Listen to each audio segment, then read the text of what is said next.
Shalom, salam sejahtera dalam kasih Tuhan kita Yesus Kristus yang selalu menyertai kita, yang selalu memberkati kita, dan selalu menjawab doa-doa kita sebagai orang percaya. Bapak Ibu yang diberkati Tuhan, saudara-saudariku yang diberkati Tuhan, kita berjumpa lagi dalam sharing firman-Mu, belita bagi kakiku. Mari sama-sama kita buka firman Tuhan hari ini yang akan saya bacakan dari Pengkhotbah pasal yang ke-9 ayat 13 sampai ayat yang ke-18. Pengkhotbah pasal yang ke-9 ayat 13 sampai ayat yang ke-18. Perikopnya adalah hikmat lebih baik daripada kuasa. Hal ini juga kupandang sebagai hikmat di bawah matahari dan nampaknya besar bagiku. Ada sebuah kota kecil, penduduknya tidak seberapa. Seorang raja yang agung menyerang, mengepungnya dan mendirikan tembok-tembok pengepungan yang besar terhadapnya. Di situ terhadap seorang miskin yang berhikmat. Dengan hikmatnya ia menyelamatkan kota itu. Tetapi tidak ada orang yang mengingat orang yang miskin itu. Kataku, hikmat lebih baik daripada keperkasaan. Tetapi hikmat orang miskin dihina dan perkataannya tidak didengar orang. Perkataan orang berhikmat yang didengar dengan tenang lebih baik daripada teriakan orang berkuasa di antara orang bodoh. Hikmat lebih baik daripada alat-alat perang, tetapi satu orang yang keliru dapat merusakkan banyak hal yang baik. Bapak Ibu yang diberkati Tuhan, saudara-saudariku yang diberkati Tuhan, hari ini kita masih berbicara tentang hikmat. Kalau kita sekedar mengingat yang lalu, ketika Salomo datang kepada Tuhan, dia bertemu dengan Tuhan, dan Tuhan bilang kepada Salomo, mintalah apa yang kau akan minta hari ini. Itu juga pertanyaan Tuhan kepada saudara hari ini. Mintalah. Di perjanjian baru, Yesus pun mengatakan demikian. Mintalah, maka kamu akan menerima apa yang kamu pinta. Ketuklah, maka pintu akan dibukakan bagimu. Carilah, maka engkau akan mendapatkan. Saudara, itu kasih karunia yang Tuhan berikan kepada kita. Nah, dan pada waktu itu Salomo meminta hikmat. Meminta hikmat supaya dia bisa memimpin bangsa yang besar itu. Dan Tuhan setuju dengan apa yang Salomo minta. Tuhan bilang, kamu tidak meminta kekayaan, kamu tidak meminta umur yang panjang, kamu tidak meminta nyawa daripada musuhmu. Karena kebanyakan raja-raja zaman dulu selalu punya musuh, saudara. Dan Salomo juga punya orang yang tidak suka Salomo memimpin. Tapi Salomo tidak meminta itu. Supaya musuhnya disingkirkan, nyawa musuhnya tiada. Bukan, yang Salomo minta itu hikmat. Nah, saudara, hari ini kita akan belajar, saudara. Hikmat lebih baik daripada kuasa. Saudara, ada banyak orang mungkin yang punya kekuasaan. Ada banyak orang yang bisa mencapai level sampai ke memimpin. Tetapi saudara, hikmat itu melebihi dari keperkasaan. Hikmat itu melebihi daripada kuasa. Ada orang berkuasa tapi tidak berhikmat. Sehingga kekuasaan itu justru menghancurkan dia dan menghancurkan orang-orang yang dibawanya dia. Tapi saudara, kita belajar. Kita membutuhkan hikmat. Sekali lagi saya memberikan pengertian kepada saudara. Kalau wahyu, Tuhan berbicara langsung kepada manusia tanpa perantara. Itu pewahyuan namanya. Sedangkan pikiran Tuhan, isi hati Tuhan yang Tuhan berikan kepada manusia, langsung kepada manusia tanpa perantara. Sedangkan hikmat adalah pikiran Tuhan, isi hati Tuhan, ide hati Tuhan yang diberikan di hati manusia dan di pikiran manusia. Itu pengertiannya, saudara. Kalau Anda pandai, orang pandai belum tentu berhikmat. Ada banyak orang pandai di dunia ini, saudara. Ada begitu banyak orang pandai, pintar-pintar di dunia ini, saudara. Tapi belum tentu mereka berhikmat. Kita butuh orang pandai, Banyak hal, saudara, bisa dikerjakan dengan kepandaian. Tapi firman Tuhan katakan, hikmat melebihi itu. Saudara betul jadi orang pandai, tapi saudara juga butuh menjadi seorang yang berhikmat. Karena firman Tuhan katakan, saudara, di sini diceritakan tentang ada sebuah kota yang kecil, kemudian dikepung kota itu, mau dirampas kota itu oleh seorang raja yang agung, berarti raja yang besar. Dan kota itu hanya kota kecil. Raja ini ingin menaklukkan. Nah, di situ ada orang yang miskin yang berhikmat dengan hikmatnya, bukan dengan peperangan. Seperti saya katakan Selasa yang lalu kepada saudara, 40 tahun Salomo memimpin Israel dan Israel tidak ada peperangan. Bukan karena saudara dan kerajaan-kerajaan datang memberikan persembahan kepada Salomo. Bukan karena apa, saudara? Bukan tidak akan terjadi peperangan. Pasti akan ada, saudara. Tetapi saya percaya Salomo bisa menyelesaikan semua mungkin perang semua. Dia akan konflik-konflik dengan daerah-daerah lain, dengan raja-raja dan lain, dengan diplomasi, dengan hikmat yang Salomo miliki. Hikmat itu lebih baik, saudara, daripada kekuasaan. Bahkan di sini katakan, hikmat lebih baik daripada keperkasaan. Oke, tapi hikmat orang miskin dihina dan perkataan yang tidak didengar orang. Perkataan orang yang berhikmat yang didengar dengan tenang lebih baik daripada teriakan orang yang berkuasa di antara orang bodoh. Hikmat lebih baik daripada alat-alat perang. Bahkan hikmat lebih dari alat-alat perang, dan ini terjadi kepada Salomo. Saudara, saya sekali lagi berdoa. Saya selalu berdoa supaya saudara diberikan pengertian, diberikan hikmat. Saudara, sejak muda, ya 20 tahun awal, saya sudah melayani Tuhan, mulai dari youth, dan saudara mendidik anak-anak yang broken home, mendidik anak-anak yang korban-korban dalam banyak hal. Saudara, konseling walaupun saya belum menikah, konseling dengan para keluarga-keluarga yang hampir saudara mau bercerai. Saya tidak punya pengalaman tuh hal seperti itu. Secara pendidikan teologi saya punya. Tapi saudara tahu kadang-kadang saudara hikmat Tuhan lah. Bukan kadang ya, setiap waktu saudara hikmat Tuhan lah yang menuntun kami, bisa menuntun mereka dalam konseling-konseling. Kami masih muda waktu itu, nggak layak didengarkan. Saya bukanlah orang sangat terkenal. Bukan saudara, tapi kenapa? Karena kami minta hikmat. Ada hikmat dari Tuhan sehingga kami bisa memberikan pengertian kepada mereka. Sehingga membuat suami istri yang ingin bercerai, gagal bercerai.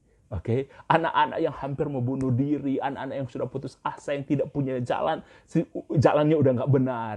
Kami berhasil membawa mereka dalam takut akan Tuhan, mereka jadi punya hubungan baik dengan orang tua mereka dan lain sebagainya. Itu karena hikmat, saudara. Hikmat itu penting sekali dalam kehidupan ini, saudara. Bahkan dia lebih baik daripada alat-alat perang. Orang punya alat perang yang hebat, saudara. Orang punya alat perang yang hebat, tetapi tidak ada hikmat bagaimana menggunakan alat-alat itu. Oke, mungkin saudara tahu cara menggunakan, tapi strategi lebih baik. Saudara, cerita yang kita baca tadi, yang menyelamatkan ini orang yang sederhana, orang yang miskin tapi berhikmat. Yang kepung kota itu raja yang agung, berarti raja yang besar. Tetapi saudara diselamatkan oleh hikmat seorang yang miskin. Saudara butuh hikmat di tengah-tengah keadaan yang sangat-sangat tidak menentu ini. Apakah keadaan setelah COVID akan lebih baik? Ya. Mungkin secara ekonomi akan lebih baik. Mungkin saudara akan ditemukan saudara antivirus yang bisa membuat supaya kita bisa menghadapi saudara COVID ini. Tapi bukan berarti keadaan akan jauh lebih baik. Akan ada begitu banyak masalah lagi yang akan datang, saudara. Dan masalah selalu silih berganti. Datang, itu akan datang lagi, saudara. Nah, bagaimana kita menghadapi hikmat? Saya ingin memberikan kesaksian kepada saudara. Satu waktu, saudara, beberapa tahun yang lalu, ada suami istri yang datang waktu saya pelayanan, dan mereka datang untuk minta konseling, untuk minta berbicara, saudara. Saya kenal suami istri ini, walaupun tidak begitu dekat, tapi dua anaknya, mereka punya 4 orang anak, tapi 2 di antara 4 orang anak itu kenal dengan baik dengan saya. Mereka selalu bertemu dan minta pembinaan dan lain sebagainya. Dan kami sering berdoa bersama kalau saya ada pelayanan di tempat di mana anak-anak beribadah, orang tuanya juga sih beribadah di situ. Tapi orang tuanya itu datang sama saya, saudara. Mereka berbicara kepada saya. Mereka sedang menghadapi sesuatu yang sangat besar, yang beberapa waktu telah membuat mereka sempat pusing, mereka stres, saudara. Dan sudah cukup lama itu bagi mereka itu menekan hidup mereka. Suami istri ini, saudara, mereka sama-sama lulusan dari luar negeri. Ya, mereka sama-sama dari lulusan luar negeri, mereka dari latar belakang keluarga yang sangat-sangat cukup berada. Kemudian, saudara, mereka awalnya bekerja. Ketika mereka pulang ke Indonesia, mereka bekerja sebagai profesional di perusahaan.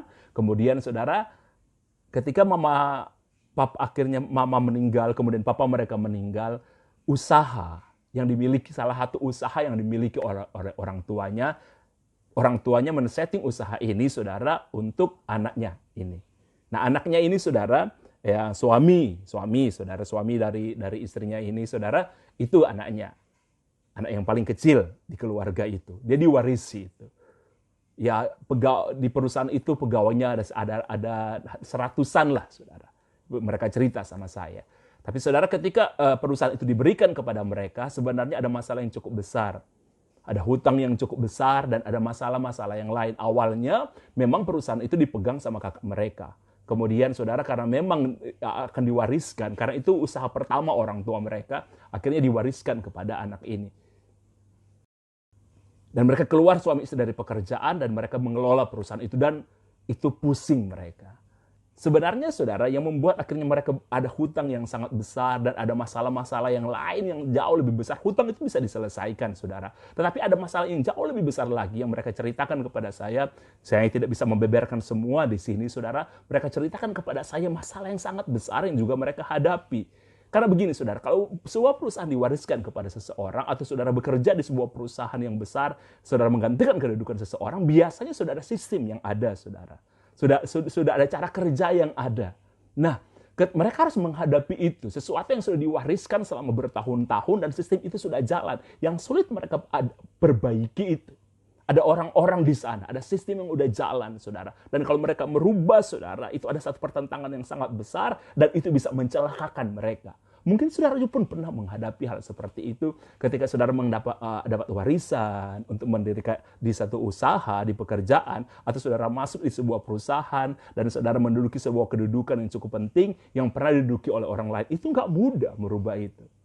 Mereka telah berusaha dengan ilmu yang mereka dapatkan selama mereka belajar kuliah di luar, saudara. Dan mereka juga dengan ilmu yang mereka dapat selama mereka bekerja di satu perusahaan yang lain, saudara. Mereka coba terapkan, tapi sulit. Itu yang membuat mereka stres. Itu yang membuat mereka pusing, saudara. Dan mereka bilang begini, kami sudah nyaris putus asa, Pak Nisan.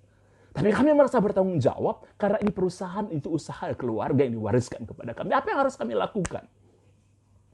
Saudara, mereka bilang begini, Pak Nisan, anak-anak kami nggak tahu lah soal ini. Tapi akhirnya saya beritahu kepada orang tua itu, Bapak, Ibu saya mau kasih tahu, 2 anak Bapak dan Ibu sebenarnya tahu masalah yang Bapak Ibu. Hah? Mereka kaget, iya. Kadang-kadang kita orang tua berpikir anak-anak kita nggak tahu. Tapi sebenarnya anak-anak kita tahu. Bahkan kadang-kadang kita berpikir orang lain tidak tahu, tapi orang lain tahu. Oke? Saudara, cuman saya bilang begini, ketika anak-anak kita tahu bahwa orang tua juga punya persoalan, ada anak-anak yang cuma diam, cuek, tapi akut stres. Tapi ada anak-anak ketika mereka tahu orang tuanya punya masalah, mereka berdoa untuk orang tua. Ketika kita tahu juga teman kita, gembala kita, rekan kita, sahabat kita punya masalah, ada orang punya masalah, apa yang akan kita lakukan? Itu penting, saudara. Ada orang yang tertawai, ada orang yang syukuri, tapi ada orang melihat persoalan orang lain, dia berdoa bagi orang itu. Saya cuma bilang kepada keluarga itu, minta hikmat dari Tuhan. Apa yang harus dikerjakan? Punyalah jam doa khusus. Berdoa, minta sesuatu dari Tuhan. Kalau Pak Nixon, saya cuma mau mengatakan itu kepada saya nggak tahu sistem dan lain sebagainya, tapi saya bilang begini, berdoa.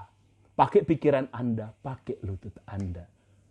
Seperti Anda pakai dengan sangat keras pikiran Anda, pengalaman Anda harus juga pakai lutut Anda dengan sangat keras. Minta sama Tuhan. Dan mereka minta sama Tuhan. Saudara, mereka kaget, saudara, ketika Tuhan berbicara kepada mereka lewat firman-firman yang mereka baca. Mereka membenahi perpuluhan mereka. Mereka benahi, saudara, dulu perpuluhan mereka. Cara mereka menabur. Selama ini ternyata mereka menyadari gitu. Ada hal-hal yang mereka abaikan. Dan mereka minta hikmat daripada Tuhan. Dan saudara, setiap hari saya bilang kepada, setiap sebulan sekali, saya bilang urapi kantornya. Karena ada banyak serangan-serangan yang saya bisa saya jelaskan di sini kepada mereka. Dan itu mulai mereka lakukan, saudara. Dan Tuhan bisa memberikan hikmat kepada mereka. Pelan-pelan. Bahkan saudara, di tengah-tengah itu, mereka mendirikan satu lagi usaha baru. Yang selama ini mereka pikir nggak bisa, saudara, karena mereka terfokus kepada pekerjaan itu. Tapi Tuhan mulai bereskan. Tuhan memberikan hikmat kepada mereka. Bahkan maaf, saudara, Tuhan yang menyingkirkan apa yang perlu disingkirkan, yang tidak bisa mereka singkirkan. Tuhan yang disingkirkan. Dan perkataan-perkataan mereka, saudara, untuk orang-orang yang banyak, yang ada sistem dan lain sebagainya. Tuhan, saya nggak bisa menjelaskan lebih jauh lagi. Tapi Tuhan memberikan hikmat kepada mereka. Dan saudara, luar biasa, saudara. Teratasi dengan baik. Dulu, saudara, sebenarnya produk yang mereka hasilkan, biaya produksi dan harga jual, sebenarnya itu sudah untung. Tapi karena ada bolong yang besar, saudara, ada banyak hal yang salah sudah di perusahaan itu, akhirnya rugi perusahaan itu. Padahal harga produksi sama harga jual sudah untung. Nah, dengan itu, saudara, akhirnya perusahaan itu mulai untung besar, sampai kakak-kakak mereka, saudara, kakak mereka sampai bilang, wow, kalian luar biasa. Dan saudara, bahkan di tengah-tengah corona ini, banyak bisnis yang menurun, saudara. Memang bisnis mereka itu agak menurun, tapi bisnis yang mereka dirikan, Tuhan memberikan hikmat kepada mereka. Ada satu lagi bisnis yang mereka dirikan, itu justru melonjak dengan sangat luar biasa. Oke, bukan turun, saudara, malah naik bisnisnya mereka. Itu mereka ceritakan beberapa waktu yang lalu kepada saya. Saudara, hikmat dari Tuhan, dan mereka harus mengakui, dan sampai hari ini doa pagi jalan. Mereka selalu mengurapi perusahaan mereka, dan Tuhan selalu memberikan hikmat dan jalan. Mereka bilang, andaikan mereka tidak melakukan hal yang tidak berdoa kepada Tuhan, mungkin akan kesulitan juga menghadapi situasi yang macam ini. Tapi Tuhan memberikan sesuatu kepada mereka. Sehingga perusahaan mereka yang satu yang mereka dirikan beberapa tahun yang lalu, itu sangat-sangat luar biasa hasilnya. Tetap semangat saudara, tetap percaya. Tuhan menyertai kita semua. Tuhan memberkati kita semua.